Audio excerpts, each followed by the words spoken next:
बहुत ही गहरा प्रश्न है कि हम सब सोचते हैं कि भगवान पापियों को सजा क्यों नहीं देते।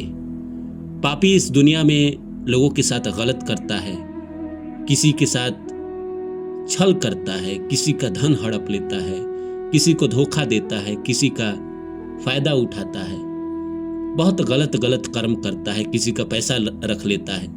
तो भगवान ऐसे लोगों को सजा क्यों नहीं देते हैं? लेकिन आप ये कैसे कह सकते हैं कि भगवान किसी को सजा नहीं देते हैं?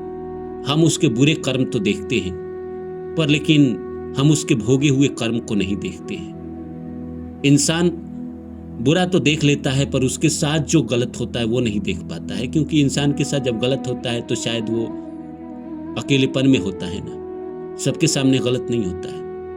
बहुत ही पुरानी कहानी है कि एक हस्बैंड वाइफ अपनी दुनिया में मस्त रहते थे। हस्बैंड काम पे जाता था, जब शाम को लौट कर आता था तो दोनों मिलकर बहुत खुशी खुशी रहते थे। कुछ दिन बाद उनको बेटा हुआ तो उनकी खुशियाँ और बढ़ गई।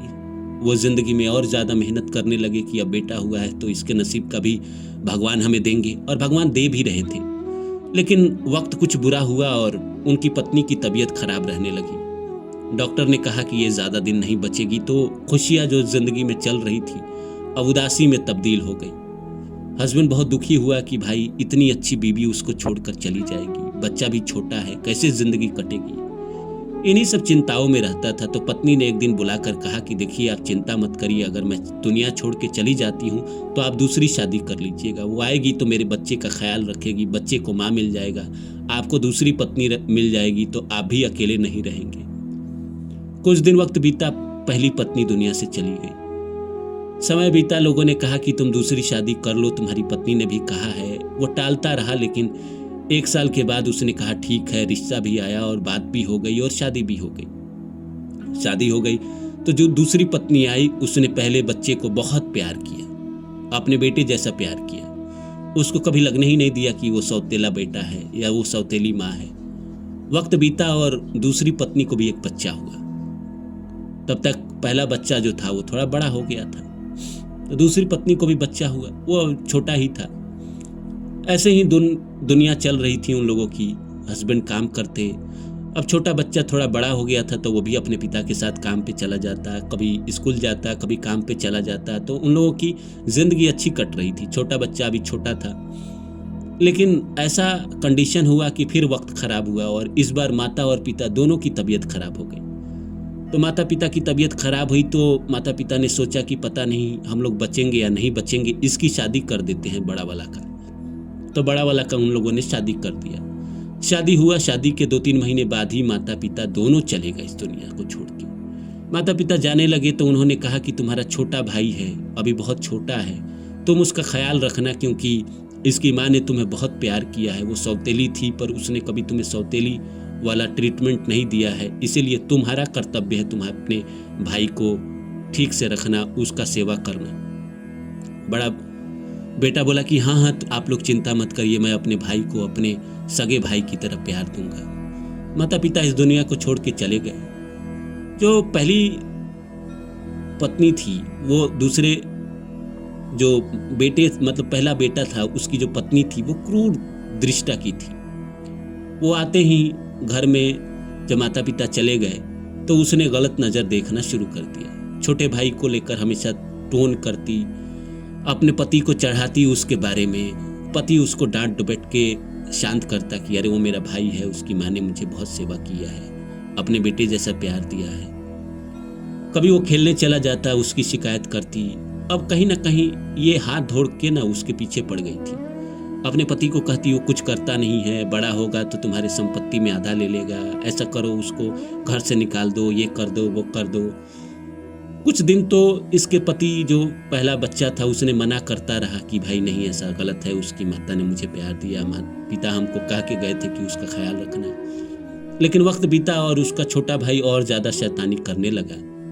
तो एक दिन पत्नी ने अपने हस्बैंड को कहा कि क्यों ना हम लोग उसको मार देते हैं, क्योंकि हमारा बच्चा होगा तो उसके हिस्सेदारी में वो भी रहेगा, आपका भाई है, सौतेला ही सही।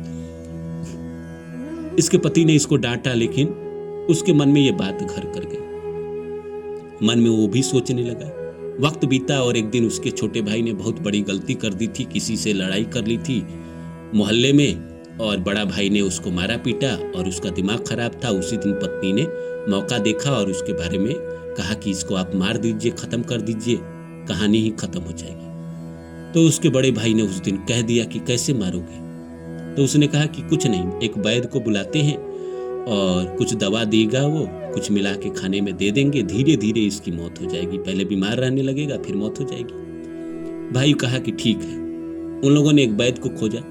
वैद्य ने कहा कि ठीक है, हम 1000 रुपया लेंगे। उस जमाने में 1 रुपया की कीमत आज के 1 लाख के बराबर होगा, तो 1000 मांगा। चलो भाई, उन लोगों ने 1000 दिया और उन्होंने जड़ी बूटी बना के दी, उसके खाने में मिलाकर इसकी भाभी देनी शुरू कर दी। वक्त बीता और उसकी तबीयत खराब होने लगी और उसकी मौत हो गई। उसके बाद इन लोगों की बल्ले बल्ले हो गई। अब ना कोई रहने वाला, और मोहल्ले वाले भी को पता था कि उसकी तबीयत खराब हुई, इसीलिए वो चला गया। वक्त बीता तो इन लोगों को भी एक बच्चा हुआ तो इन लोगों के जीवन में खुशियां आ गई कि चलो बच्चा हो गया, अपना बच्चा, वो तो पराया था। लेकिन बच्चा हुआ और उसके बाद 2-3 महीने बाद ही बीमार रहने लगा। तो इन लोगों को बड़ा संकट। अब बीमार रहने लगा तो ये जगह जगह वैद्य को दिखाने लगे, कभी वहां दिखाते, कभी यहाँ दिखाते, लेकिन उसकी तबीयत ठीक ना हो। वो धीरे धीरे बड़ा होता रहा, लेकिन तबीयत उसकी हमेशा खराब ही रहती। ये लोग थक गए कि भाई मैं कैसे क्या करूं। फिर शहर जाकर दिखाए, बड़े अस्पताल में दिखाए, कुछ ना हुआ। धीरे धीरे वो बड़ा होता रहा, 15-20 साल का वो हो गया। तो इन लोगों को लगा कि भाई इसकी शादी कर देते हैं, शादी कर देंगे तो इसकी पत्नी आएगी शायद, तो पत्नी की वजह से इसकी तबीयत, उसके भाग्य से इसकी तबीयत ठीक हो जाए। उन लोगों ने शादी कर दी। शादी होने के बाद उसकी तबीयत और ज्यादा खराब रहने लगी। फिर ऐसा कंडीशन आया कि हॉस्पिटल में भर्ती करना पड़ा। उस जमाने का जो भी अस्पताल होगा उसमें भर्ती हुआ। वैद्य ने कहा कि इसकी अब अंतिम घड़ी है, ये ज्यादा दिन नहीं बच पाएगा, 2-4 दिन और रहेगा। माता पिता का दुख बढ़ गया, वो गए, रोने लगे, छटपटाने लगे। तो इन लोगों को रोते छटपटाते उस बच्चे ने देखा और कहा कि क्यों रोते हो? मैं तो वही बच्चा हूं ना जिसको तुम लोगों ने जहर दे के मार दिया था, अपना कर्जा लेने आया था। इन लोगों का होश उड़ गया कि ये कैसे हो सकता है कि वो बच्चा जिसको हमने मारा।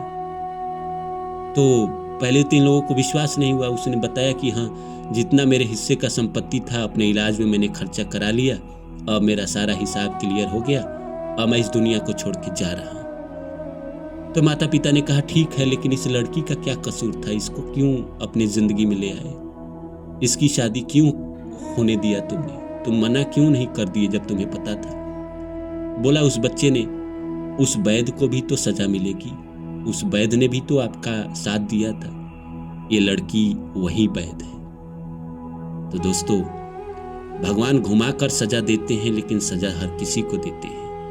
तो ये मत सोचिए कि किसी ने गलत किया है, किसी ने किसी को ठगा है, किसी ने किसी को छला है, किसी ने किसी को रुलाया है तो उसको भगवान माफ कर देंगे ना। भगवान किसी को माफ नहीं करते हैं, चाहे हम हो, चाहे आप हो, चाहे दुनिया का कोई आदमी हो। किसी न किसी जन्म में वो बदला जरूर लेते हैं।